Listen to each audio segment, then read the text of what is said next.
नमस्कार, जनप्रवास सुपरफास्ट में आपका स्वागत है। मैं हूं हेमेंद्र सिंह। नजर डालते हैं आज की सुर्खियों पर।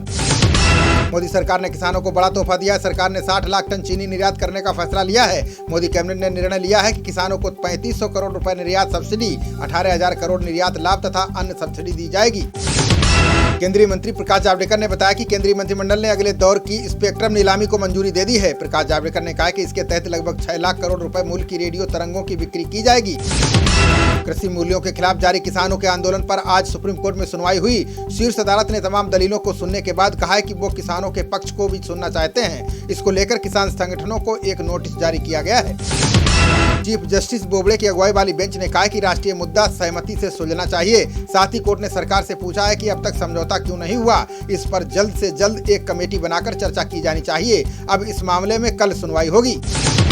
कृषि कानूनों को लेकर किसान संगठन और केंद्र सरकार के बीच गतिरोध जारी है। किसान संगठन तीनों कानूनों को रद्द करने की मांग को लेकर दिल्ली की सीमा पर डटे हुए हैं। इस बीच किसान संगठनों ने दिल्ली से सटे चिल्ला बॉर्डर को बंद कर दिया है। सिंगू बॉर्डर पर कृषि कानूनों का विरोध कर रहे किसानों के लिए पेट्रोल पंप को टेंट सिटी में बदला गया है। किसानों ने बताया कि हमारी समस्या देखकर फाउंडेशन वालों ने यहाँ टेंट लगवाए हैं। इनमें अब ठंड नहीं लगती, इसके लिए कोई पैसा नहीं लिया जाता है। केंद्रीय मंत्री नितिन गडकरी ने किसानों से बातचीत के जरिए गतिरोध समाप्त करने की अपील की है। उन्होंने कहा कि किसानों को गुमराह कर प्रदर्शन का फायदा उठाने की कोशिश की जा रही है। इस तरह की राजनीति देश हित में नहीं है। सरकार बातचीत के लिए तैयार है। मध्य प्रदेश के सीएम शिवराज सिंह चौहान ने कृषि कानूनों का विरोध कर रहे राहुल गांधी पर तंज कसा है। शिवराज सिंह चौहान ने कहा कि राहुल गांधी किस आधार पर कृषि कानूनों का विरोध कर रहे हैं। क्या वो किसानों के बारे में कुछ समझते हैं? क्या वो जानते हैं कि खेती क्या है? उनको पता है कि मक्का कैसे बोया जाता है? ब्रिटेन के विदेश मंत्री डोमिनिक राब ने पीएम मोदी से मुलाकात की। इस दौरान दोनों नेताओं ने अपने सामरिक संबंधों के विभिन्न आयामों पर चर्चा की। इससे पहले रॉब ने जयशंकर से वार्ता के दौरान हिंद प्रशांत क्षेत्र में सामरिक सहयोग को आगे बढ़ाने पर सहमति जताई थी। मुलाकात के दौरान ब्रिटेन के विदेश मंत्री डोमिनिक राब ने पीएम मोदी को G7 की बैठक में शामिल होने का न्योता दिया। राब ने कहा है कि ब्रिटेन सरकार ने भारत के साथ संबंधों को मजबूत बनाने पर प्राथमिकता दी है, जिससे वैश्विक चुनौतियों का मिलकर सामना किया जा सके। केंद्र सरकार ने राज्यों को जीएसटी के बकाये की 7वीं किस्त जारी की है। राज्यों को उनकी क्षतिपूर्ति की कमी को पूरा करने के लिए 6,000 करोड़ रुपए जारी किए गए हैं। इसके तहत अभी तक सभी राज्यों और केंद्र शासित प्रदेशों को 42,000 करोड़ रुपए जारी किए जा चुके हैं। विजय दिवस पर राष्ट्रपति और उपराष्ट्रपति ने सैनिकों की बहादुरी की प्रशंसा की। राष्ट्रपति रामनाथ कोविंद ने कहा है कि देश सदैव उनका ऋणी रहेगा। वहीं उपराष्ट्रपति ने कहा है कि विजय दिवस भावी पीढ़ियों के लिए आदर्श प्रस्तुत करता रहेगा। सेना की पूर्वी कमान के commander lieutenant general Anil Chauhan ने बड़ा दावा किया है। उन्होंने कहा कि भारतीय सेना और चीनी सैनिकों के बीच लद्दाख गतिरोध के बाद कोई बड़ी झड़प नहीं हुई है। चौहान ने कहा है कि LAC पर चीजों को स्थिर होने में समय लगेगा।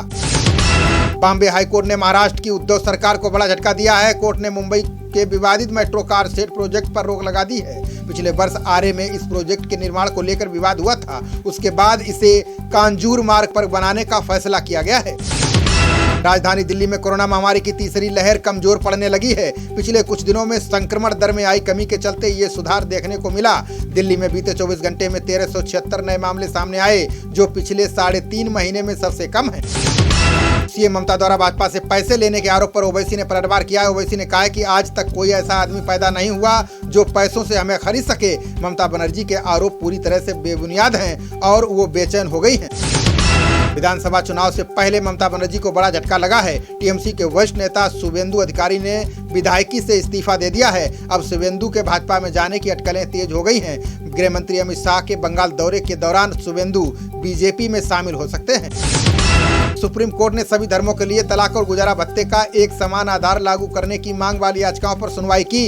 इसके तहत कोर्ट ने केंद्र सरकार को सख्त नोटिस जारी किया। कोर्ट ने कहा कि इस तरह की मांग का पर्सनल लॉ पर असर पड़ेगा।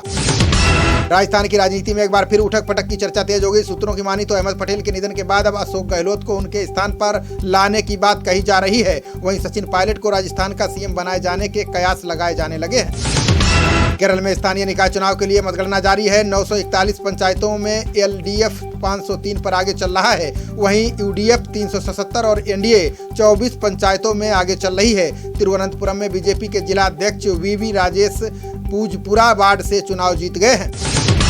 जम्मू कश्मीर के नौशेरा सेक्टर में पाकिस्तानी सेना ने एक बार फिर संघर्ष विराम का उल्लंघन किया है। पाकिस्तान को भारतीय सेना ने करारा सबक सिखाया है। पाक की इस नापाक हरकत का जवाब देते हुए भारतीय सेना ने पाक के 2 सैनिकों को ढेर कर दिया।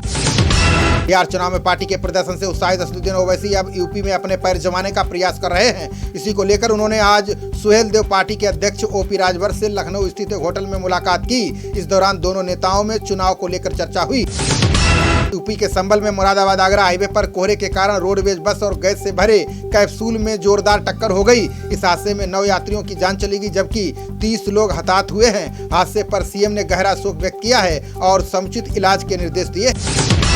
राष्ट्रपति रामनाथ कोविंद ने यूपी के संभल में हुई सड़क दुर्घटना पर गहरा दुख जताया है। उन्होंने शोक संतप्त परिवारों के प्रति संवेदना व्यक्त की है। राष्ट्रपति ने कहा है कि स्थानीय प्रशासन राहत और बचाव कार्य में जुटा हुआ है। मैं घायलों के शीघ्र स्वस्थ होने की कामना करता हूँ। बिहार के भागलपुर सीट से कांग्रेस विधायक अजीत शर्मा ने सीएम नीतीश से शराबबंदी खत्म करने की मांग की है। उन्होंने दावा किया है कि शराबबंदी से राज्य को 4 से 5 हजार करोड़ के राजस्व की क्षति हो रही है। अब इससे दोगुनी राशि शराब माफिया से जुड़े लोगों को जा रही है। केजरीवाल के यूपी में चुनाव लड़ने के ऐलान के बाद आप और बीजेपी के बीच जुबानी जंग तेज हो गई है। बीजेपी के मंत्रियों की चुनौती पर डिप्टी सीएम सिसोदिया ने कहा है कि हम स्कूलों पर बहस को तैयार हैं। 22 को लखनऊ आऊंगा, आप समय और स्थान तय कर लें। आंध्र के सीएम वाईएस जगनमोहन रेड्डी ने केंद्रीय जल शक्ति मंत्री गजेंद्र सिंह शेखावत से मुलाकात की। इस दौरान रेड्डी ने पोलावरम परियोजना के लिए 55,000 करोड़ रुपए की राशि जारी करने की मांग की है। इसके अलावा मुख्यमंत्री ने अंतर्राज्यीय नदी जल के मुद्दों पर भी चर्चा की। राजस्थान के सीएम अशोक गहलोत ने 10 विभिन्न जल कल्याणकारी योजनाओं के लिए 427 करोड़ के अतिरिक्त प्रावधान को मंजूरी दे दी है। सीएम ने कहा कि प्रदेश के विकास तथा सामाजिक सुरक्षा से जुड़ी योजनाओं का बेहतर क्रियान्वयन के लिए ये कदम उठाया गया है। टीआरपी घोटाले में गिरफ्तार रिपब्लिक टीवी के सीईओ विकास खान चंदानी को जमानत मिल गई है। बीते रविवार को गिरफ्तार हुए खान चंदानी 15 दिसंबर तक पुलिस कस्टडी में थे। बता दें कि रिपब्लिक के अलावा 2 मराठी चैनलों पर भी आरोप लगे थे। योगी सरकार ने अधिकारियों और कर्मचारियों की दिसंबर और जनवरी की छुट्टियां रद्द कर दी हैं। परिवार कल्याण विभाग ने कहा है कि दिसंबर और जनवरी में वैक्सीन लगना प्रस्तावित है, जिसमें सभी अधिकारियों और कर्मचारियों का सहयोग आवश्यक है। हिमाचल के सीएम जयराम ठाकुर ने 19 दिसंबर के बाद पंचायत चुनाव को लेकर आचार संहिता लगने के संकेत दिए हैं। मुख्यमंत्री ने प्रदेशवासियों से पंचायत चुनावों में लोगों से सही और ईमानदार जनप्रतिनिधियों का चयन करने की अपील की है। कांग्रेस नेता राहुल गांधी ने विजय दिवस पर मोदी सरकार पर निशाना साधा। उन्होंने कहा कि पहले पड़ोसी देश भारतीय प्रधानमंत्री का लोहा मानते थे, वे सीमा पर उल्लंघन से डरते थे। आज देश के हालात अलग हैं। पाकिस्तान और चीन भारत को आंखें दिखाने लग गए हैं। कांग्रेस नेता रणदीप सुरजेवाला ने रसोई गैस की बड़ी कीमतों को वापस लेने की मांग की है। उन्होंने कहा कि महामारी और आर्थिक संकट से लोग परेशान हैं, ऐसे में उन्हें राहत मिलनी चाहिए। जब अंतर्राष्ट्रीय बाजार में पेट्रोलियम उत्पादों के दाम नीचे थे तो सरकार फायदा उठाने में लगी थी। सीएम योगी ने देवरिया जिले को 2 नए पुलिस थानों का तोहफा दिया है। इनके नाम बरियारपुर और महुआडीह होंगे। योगी ने कहा है कि इससे क्षेत्र में शांति व्यवस्था सुदृढ़ होगी, साथ ही अपराधों पर प्रभावी तरीके से अंकुश लगाने में मदद मिलेगी। सीएम ममता बनर्जी ने भाजपा पर कई आरोप लगाए। उन्होंने कहा कि टीएमसी नेताओं को तोड़ने के लिए भाजपा धन के थैलों का प्रयोग कर रही है। कूच बिहार में रैली को संबोधित करते हुए बनर्जी ने पार्टी छोड़ने वालों को अवसरवादी बताया है। केंद्रीय मंत्री रमेश पोखरियाल निशंक ने शिक्षा मंत्रालय को मिले सुझावों की समीक्षा की। उन्होंने कहा कि जल्द ही अगले साल होने वाले जेईई मेन परीक्षा कार्यक्रम की घोषणा की जाएगी। बता दें कि पोखरियाल ने पिछले सप्ताह कहा था कि साल में 4 बार परीक्षाएं हो सकती हैं। गुजरात में आज से भूमि कब्जा निषेध अधिनियम लागू हो गया है। सीएम विजय रूपाणी ने कहा है कि इससे छोटे किसानों और नागरिकों के हितों की रक्षा होगी। इस कानून में भूमि पर अवैध कब्जा करने वालों को 14 साल की कड़ी सजा का प्रावधान किया गया है।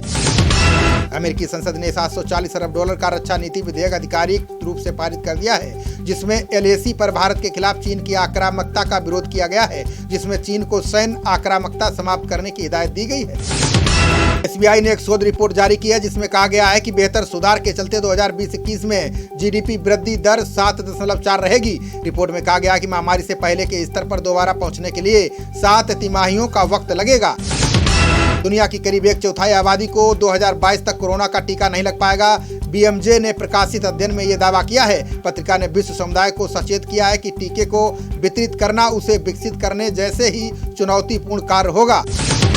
सेंसेक्स और निफ्टी ने नई ऊंचाइयां हासिल की हैं। सकारात्मक वैश्विक रुझानों के चलते सेंसेक्स में 289 अंक की बढ़ोतरी दर्ज की गई है। इससे सेंसेक्स 46,551 के स्तर पर पहुंच गया। वहीं निफ्टी 82 अंक चढ़कर 13,650 अंक पर पहुंच गया है। सीमा शुल्क विभाग के अधिकारियों ने आईजीआई से एक व्यक्ति को गिरफ्तार किया है। आरोप है कि ये व्यक्ति करीब 75 लाख रुपए का सोना देश में तस्करी करके लाने की कोशिश कर रहा था। ये आरोपी पंजाब का रहने वाला है। वो दुबई से दिल्ली पहुंचा था।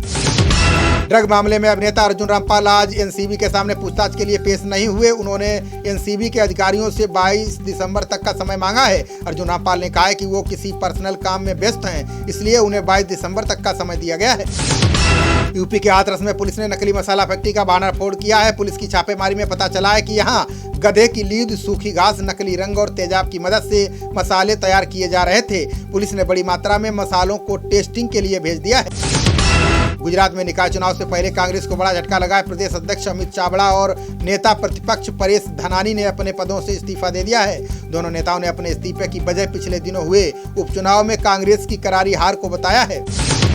एनसीआर में वायु प्रदूषण के स्तर में फिर बढ़ोतरी दर्ज की गई है। ग्रेटर नोएडा सबसे ज्यादा प्रदूषित शहर रहा। इसके बाद गाजियाबाद और नोएडा का स्थान रहा। प्रदूषित सूचकांक के अनुसार बुधवार को ग्रेटर नोएडा में वायु प्रदूषण सूचकांक 340 दर्ज किया गया।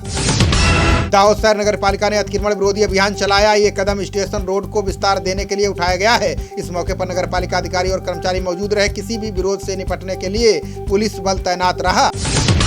ऑस्ट्रेलिया के खिलाफ पहले टेस्ट मैच के लिए टीम इंडिया ने अपने प्लेइंग 11 का ऐलान किया है। विकेट कीपिंग का जिम्मा विराट कोहली ने शाह को दिया है। उमेश यादव को अनुभव के आधार पर सैनी और सिराज के ऊपर प्राथमिकता दी गई है। रोहित शर्मा की अनुपस्थिति में टीम इंडिया की ओपनिंग की जिम्मेदारी मयंक अग्रवाल और पृथ्वी शॉ के कंधे पर होगी। प्रैक्टिस मैच में अच्छा प्रदर्शन करने के बावजूद शुभमन गिल को टीम इंडिया के लिए डेब्यू करने का मौका नहीं मिला है।